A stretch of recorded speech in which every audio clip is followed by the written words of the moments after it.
Hello students, hope you all well. Firstly, congratulations, you have promoted to 9th class. In 9th class, your science book have 3 part, and first is physics, second chemistry, and third one is biology. I will teach you physics. What is the physics? The branch of science which deals with nature and natural phenomena. Science की वो branch जिसमें हम nature के बारे में और natural phenomenas like friction, motion and pressure etcetera, जिसमें हम डिस्कस करेंगे, उस ब्रांच को हम क्या कहेंगे? फिजिक्स. आपकी फर्स्ट जो यूनिट है वो है motion. Then what is the motion? An object is said to be in motion if its position change with time. एक ऑब्जेक्ट मोशन में तब कहलाएगा जब उसकी पोजीशन टाइम के साथ चेंज हो रही होती है with respect to its surrounding.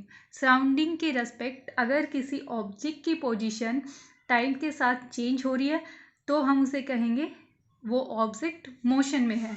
For example, आपके स्कूल बस है, आपकी स्कूल बस आपको आपके घर से पिकअप करती है और स्कूल में ड्रॉप करती है.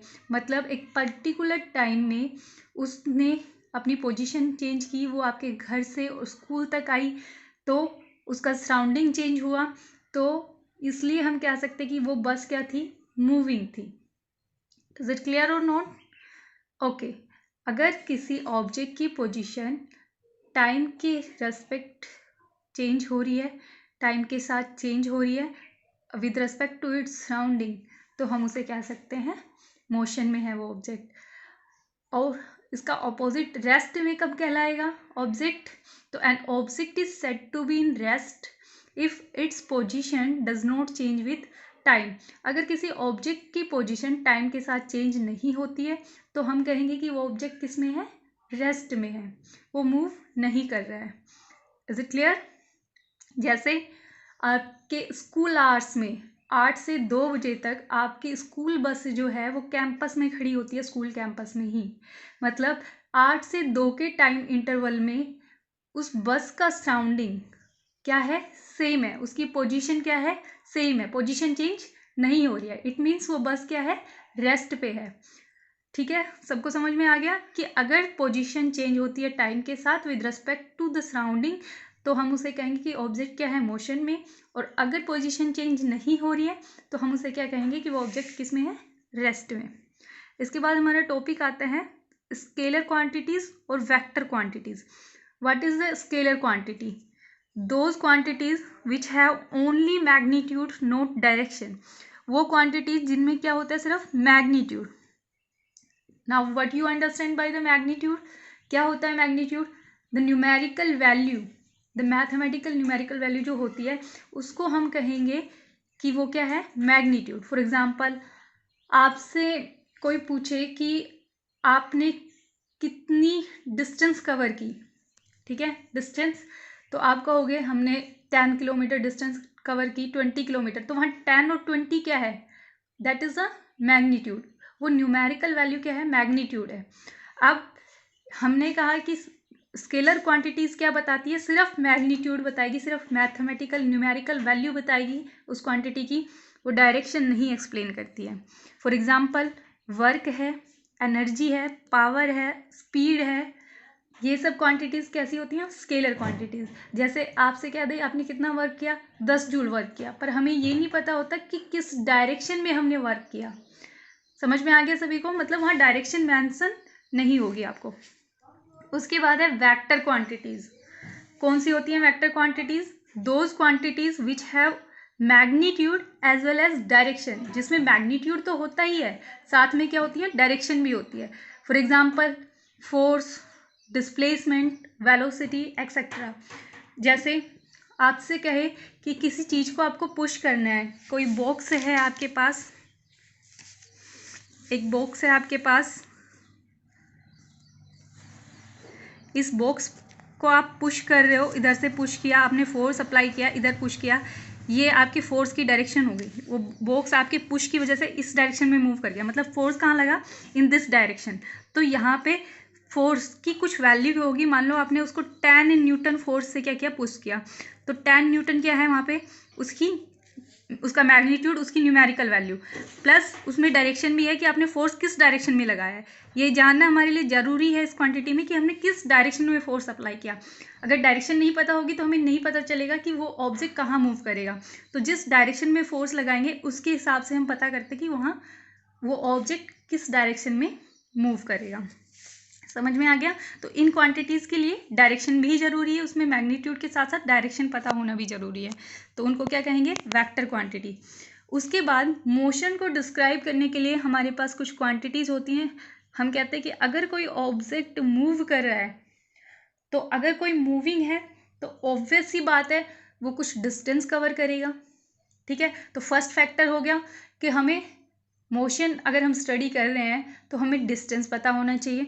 दूसरा कि वहाँ पे एक और फैक्टर होता है कि उसने जो वो मूविंग था वो कितनी स्पीड के साथ चल रहा था, कितनी स्पीड के साथ मूव कर रहा था, तो हमें स्पीड पता होना चाहिए। अब वो स्पीड इंक्रीज हो सकती है, डिक्रीज हो सकती है किसी रीज़न की वजह से, तो हमें एक्सेलरेशन फैक्टर पता होना चाहिए। तो ये 3-4 फैक्टर्स हैं जो हम मोशन में स्टडी करते हैं। फर्स्ट हम डिस्टेंस को स्टडी करेंगे। तो what is the distance? Distance is the actual path covered by the object.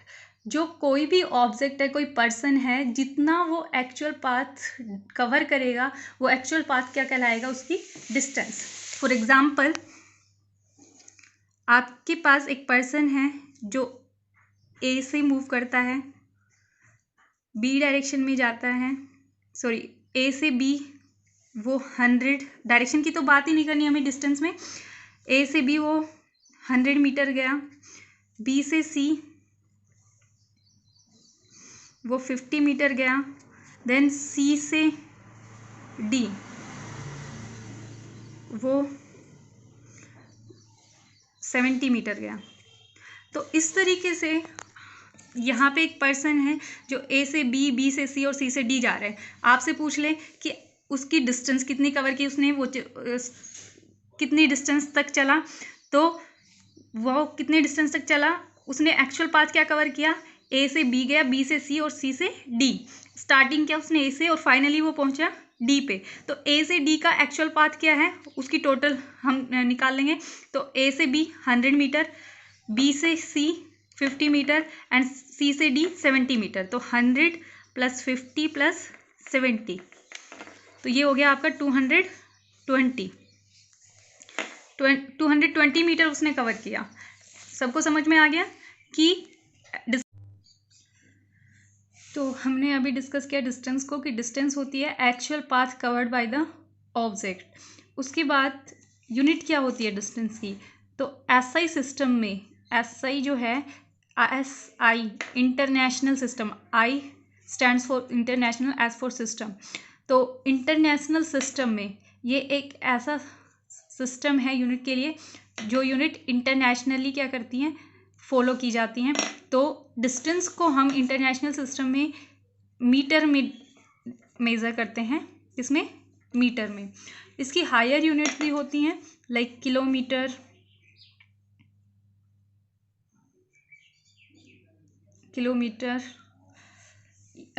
ये इसकी हायर यूनिट है। इसकी स्मॉलर यूनिट्स भी हैं, जैसे आपके है सेंटीमीटर है, मिलीमीटर है, ये सब इसकी लोअर यूनिट है। तो मतलब इसकी ऐसा यूनिट जो है वो क्या है, मीटर है। उसके बाद distance is scalar quantity. Distance क्या है, एक स्केलर। हमने इसमें मेंशन नहीं किया कि क्या है डायरेक्शन, हमने सिर्फ इतना बताया कि ऑब्जेक्ट ए से बी गया, बी से सी गया, सी से डी गया, हमें नहीं पता कि वो किस डायरेक्शन में जा रहा है।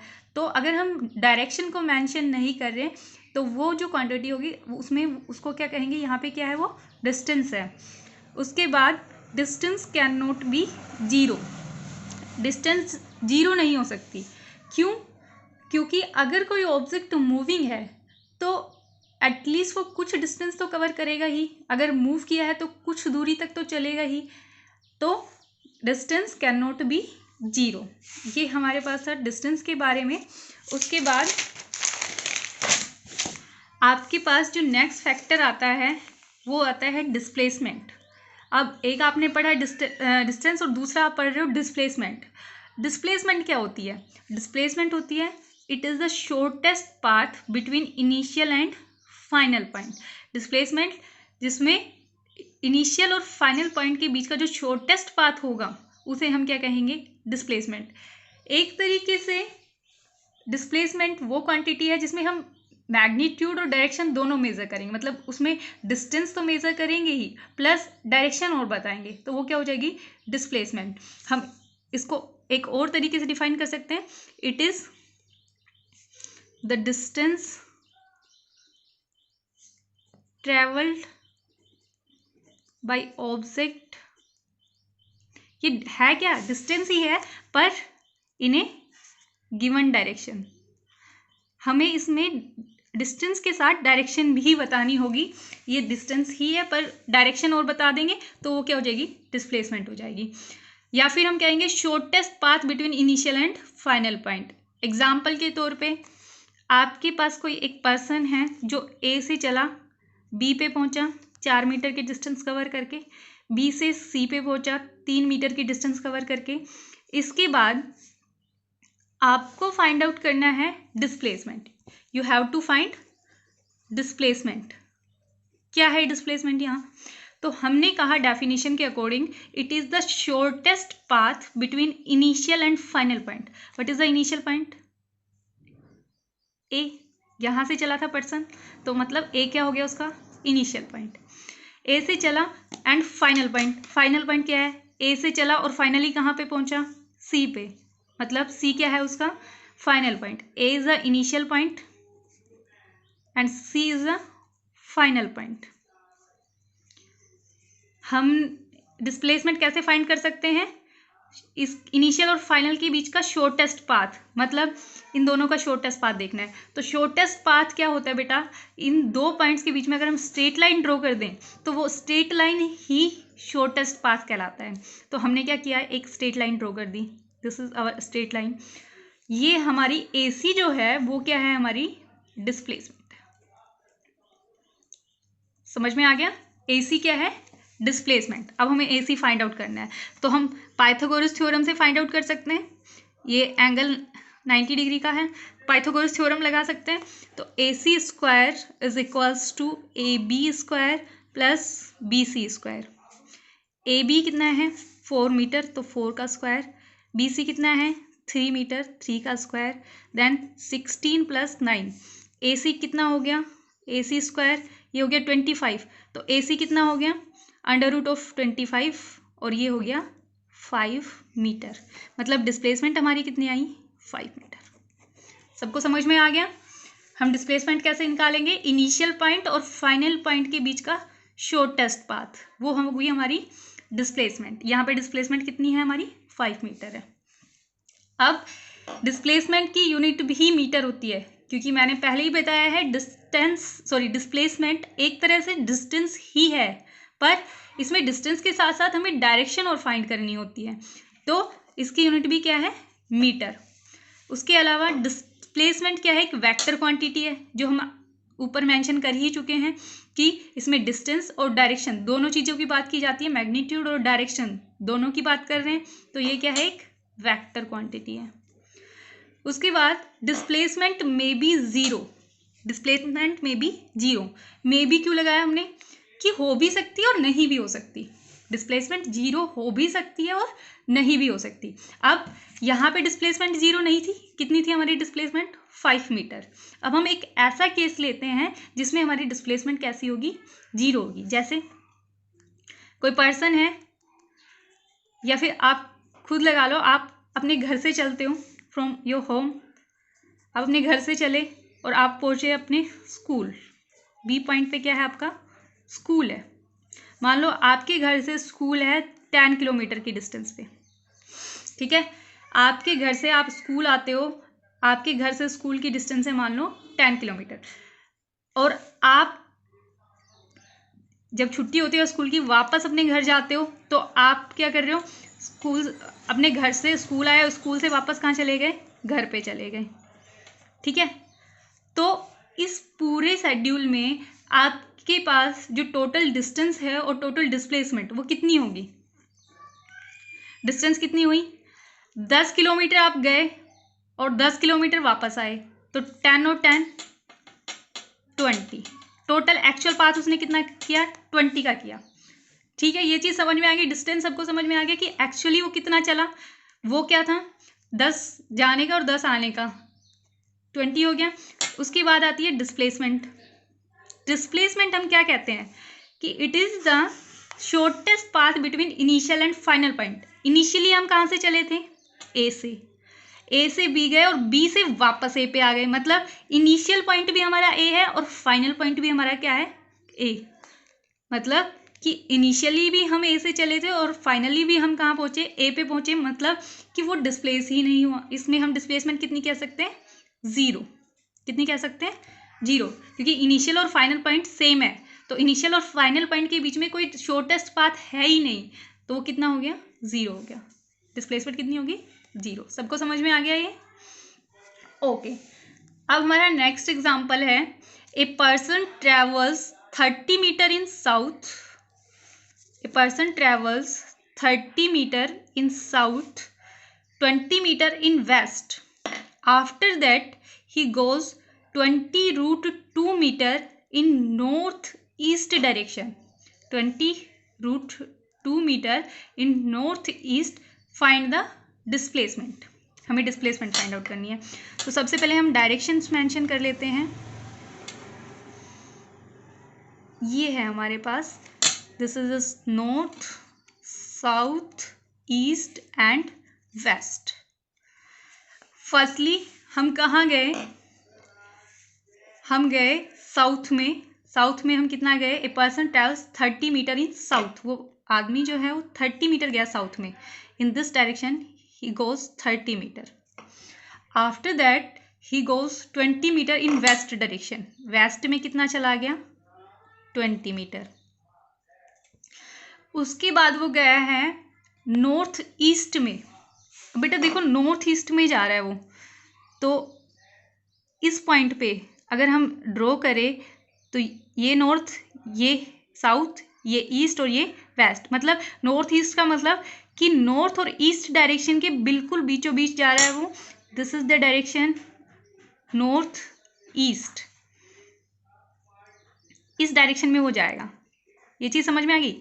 अब इस डायरेक्शन में जाएगा तो क्या वो ओरिजिन से पास होगा? ये चीज़ यहाँ देखो, सबसे पहले ये ओरिजिन है हमारा, ये नॉर्थ, ये साउथ, ये ईस्ट और ये वेस्ट। वो साउथ में चला गया 30 मीटर, वेस्ट में चला गया 20 मीटर। अब वो जाता है नॉर्थ ईस्ट में। किस में जा रहा है? नॉर्थ ईस्ट में। तो इस पॉइंट पे हम डायरेक्शंस देखें तो ये नॉर्थ हो गई, ये साउथ नीचे वाली, ये वेस्ट और ये ईस्ट। तो इधर जा रहा है, मतलब नॉर्थ ईस्ट में जा रहे हैं। क्या वो इधर जाएगा तो ओरिजिन से पास हो रहा है? वो कितना चल रहा है? 20√2 मीटर। क्या वो ओरिजिन से पास होगा? ओरिजिन से पास कब होगा? ओरिजिन से अगर वो पास होता है तो एक बार हम इसको रफली देख लेते हैं। अगर ओरिजिन से पास होगा तो ये कितनी हुई? 30, ये होगी 20।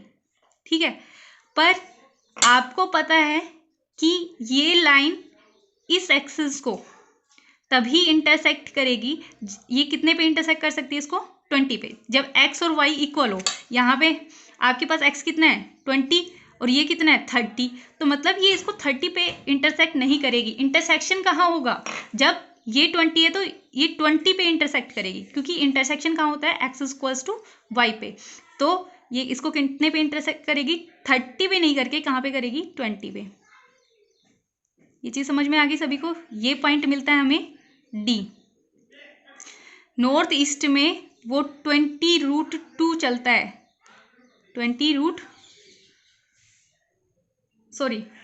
नॉर्थ ईस्ट में वो जाता है 30√2। कितना जाता है? 30√2 मीटर। तो यहाँ पे वो कितना नॉर्थ ईस्ट में कितना जा रहा है? 30√2। इस डायरेक्शन में वो चला गया 30√2। ये कंप्लीट, ये ओ था और ये पॉइंट, ये साउथ डायरेक्शन थी आपकी। पॉइंट को आप ए मान सकते हो, इस पॉइंट को आपने बी ले लिया, इसको डी ले रहे हो तो इसको सी पॉइंट ले लो। मतलब बी से सी टोटल कितना है, बी से सी डिस्टेंस टोटल कितनी है, 30√2 मीटर। 32, क्योंकि नॉर्थ ईस्ट में वो टोटल 30√2 मीटर गया है। समझ में आ गया सभी को? नॉर्थ ईस्ट में कितना गया है टोटल, 30√2, बी से लेके सी तक। अब यहां से देखो, अच्छा इसने इंटरसेक्ट क्यों नहीं किया, क्योंकि इधर हमारी ये वाली जो वाई एक्सिस थी वो 30 थी और ये कितनी थी 20। हमें पता है इंटरसेक्शन कितने पे होता है, जब एक्स इक्वल्स टू वाई हो। अगर ये 20 है तो ये 20 पे ही इंटरसेक्ट करेगी ये लाइन इसको। तो ये इंटरसेक्शन कितने पे, मतलब ये वाली डिस्टेंस 20 है और ये कंप्लीट डिस्टेंस कितनी है, 30 है। ये सिर्फ इतनी कितनी है 20 और ये पूरी कितनी है 30। अब ये 20 हो गई और ये 20 है, तो हम फाइंड कर सकते हैं कि ये यहाँ से यहाँ तक कितनी हुई 20√2। ए बी डी में, ट्राइंगल ए बी डी में, ए बी और डी ये वाला ट्राइंगल, इसमें ये वाली कितनी है 20 मीटर, ये वाली कितनी है 20 मीटर। तो इसका हाइपोटेनस जो होगा वो कितना होगा, B D is equals to √of AB² plus AD²। तो BD कितना हो जाएगा, √of AB कितना है 20 का स्क्वायर, 20² और ये 20², देन 400 प्लस 400, ये कितना हो गया 800। 800 को हम क्या लिख सकते हैं 20√2, मतलब BD हमारा कितना आ गया 20√2 मीटर। बी से लेके डी कितना आ गया 20√2 मीटर। उसके बाद आपको फाइंड करना है, आपको फाइंड क्या करना है, ये नॉर्थ ईस्ट में बी से लेके डी तक की डिस्टेंस कितनी आ गई 20√2 और नॉर्थ ईस्ट में वो टोटल कितना गया था 30√2। अब 30√2 में से, और अगर हम 20√2 माइनस कर दें तो आपके पास ये डिस्टेंस आ जाएगी डी से सी। तो सी डी कितनी होगी, सी डी होगी आपके पास BC माइनस BD। BC है आपकी 30√2, BD है 20√2, ये आ गई 10√2। मतलब C से D आपकी डिस्टेंस आ गई 10√2। अब देखो स्टूडेंट्स, ये हमारी टोटल कितनी थी 30 थी, इसमें से इतना कितना है 20, तो ये जो डिस्टेंस बची हमारी वो कितनी है 10 मीटर। ये 10 मीटर, ये 10√2, तो इन ट्राइंगल DCO OC कितना आ जाएगा हमारा, पाइथागोरस थ्योरम यूज करके OC will be equal to the √of